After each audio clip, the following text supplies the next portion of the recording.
UKలో 1 year masters. No IELTS required up to 5 years visa. High visa success rate. Only singer అయినా actor గా గట్రా ఏమైనా వెళ్తారా chances? అయ్యో అది యాక్చువల్లీ వరుడు సినిమాలోని హీరోయిన్ చెల్లి కింద వచ్చింది నాకు అప్పట్లో. ఓకే. కాకపోతే అప్పుడు స్టడీస్ అండ్ ఇంట్లో కూడా అంటే నాకు పర్సనలీ యాక్టింగ్ రాదు. సో యాక్టింగ్ అంటే కొంచెం భయపడిపోయాను. అలా అని కాదు, అంటే అది ఏమో తెలీదు. సో అందువల్ల అప్పుడు వెళ్ళలేపాను. బట్ యా వరుడు సినిమాలో అప్పట్లో వచ్చింది అని ఎక్సైట్ అయిన అల్లు అర్జున్ గారితో. ఆ తర్వాత రీసెంట్గా ఇండియన్ ఐడల్ తర్వాత ఒక హిందీ సిరీస్లో కూడా లీడ్ హీరోయిన్ సింగర్ అనమాట దానిలో. సో అందువల్ల సింగర్స్ని వెతికారు. బట్ అది కూడా ఇట్ డెంట్ హ్యాపెన్. అండ్ అలాంటి ఇది కూడా లేదు బేసికలీ. అడిగారు, వస్తున్నాయి కానీ చూస్ కూడా కాదు. అంటే I'm not very much into acting. So నాకు మ్యూజిక్కే ఐఎమ్ మోర్ ఇంట్రెస్టెడ్. మ్యూజిక్ వీడియోస్లో యాక్ట్ చేయడం అనేది వేరే విషయం, అది చేసుకోవచ్చు. అండ్ తెలుగులో మీకు బాగా అంటే ఎప్పుడైనా మూడ్ అవుట్లో ఉన్నా సో తెలుగు సాంగ్ ఒకటి వింటాను అనుకుంటే అలాంటి సాంగ్ ఏదైనా పాడుతుంది? నాకు యాక్చువల్లీ వివేక్ సాగర్ గారి సాంగ్స్ చాలా చాలా ఇష్టం. సో అవి ఎక్కువ వింటూ ఉంటాను. అలా అని పాత పాటలు చాలా చాలా ఇష్టం. కేవి మహాదేవన్ గారివి, ఇంకా సాలూరు రాజేశ్వరరావు గారివి.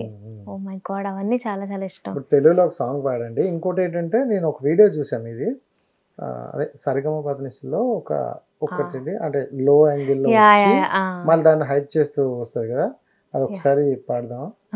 ఓకే ఓకే, నాకు చాలా బాగా అనిపించింది అందుకని. అవునా? ఓకే. యా అది ఈ మధ్య చాలా అది వైరల్ అయిపోయింది.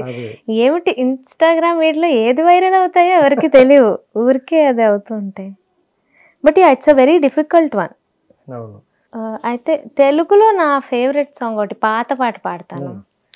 సఖియా వివరించవే వగలెరిగిన చెలునికి నా కథ, సఖియా వివరించవే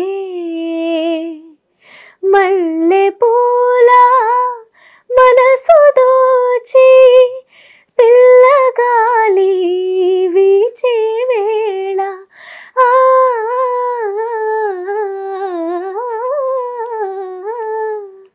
మల్లె పూల మనసు దోచి పిల్లగాలి వీచే వేళ కలువరేణి వెలుగులోన సరసాల సరదాలు తీరేనని సఖియా వివరించవే.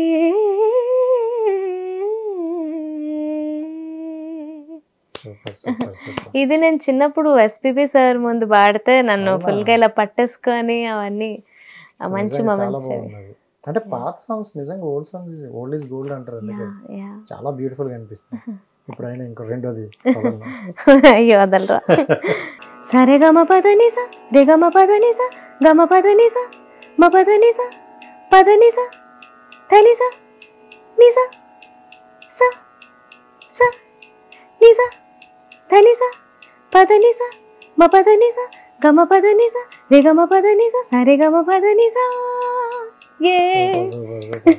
ఇన్స్టాలో నేను కూడా ఫస్ట్ చూసి ఏంటి ఇలా పాడతాను చూస్తే పైన అది ఆ లేయర్స్ ఇచ్చారు చూడు. యా అది యాక్చువల్లీ ఏంటంటే 1 2 3 4 5 6 7 8 2 3 4 5 6 అలా ఒక ఛాలెంజ్ వచ్చింది.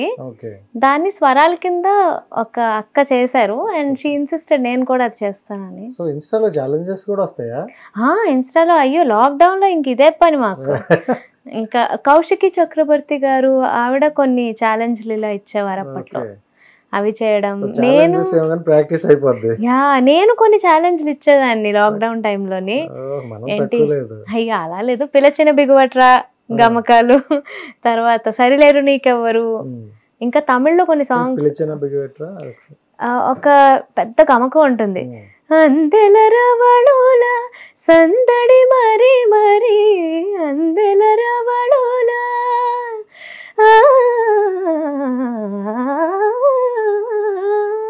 అని ఉంటుంది. ఇది ఒక ఛాలెంజ్ కింద ఇచ్చాను అనమాట అప్పట్లోని. ఇది ప్రాక్టీస్ చేయడానికే తల ప్రాణాలు మీరు కూడా కొంచెం ఫ్యాంటసీ మరి ఉండాలండి. Thank you so much and valuable time. నాకు ఎంతసేపు మాట్లాడి ఇంకా మాట్లాడాలనిపిస్తుంది. యాక్చువల్లీ చాలా డిఫరెంట్ క్వశ్చన్స్ అడిగారు మీరు, యూజువల్ గా ఇచ్చే ఇంటర్వ్యూలో లేదు ఇది. So thank you so much. మరి మళ్ళీ కలుద్దాం. డెఫినెట్లీ మరి మీరు అనుకునే గోల్ రీచ్ అవ్వాలి, మంచి హస్బెండ్ రావాలి. ఇదేదో దీనికోసం ఏంటో ఇంటర్వ్యూ చేసినట్టుంది. అన్ని ఉండాలి కదా, ఒక్క పప్పే ఉంటే సరిపోదు, అన్ని ఉంటేనే అలా మంచి ట్రెడిషనల్ భోజనం అవుతుంది. Thank you so much and wish all the best.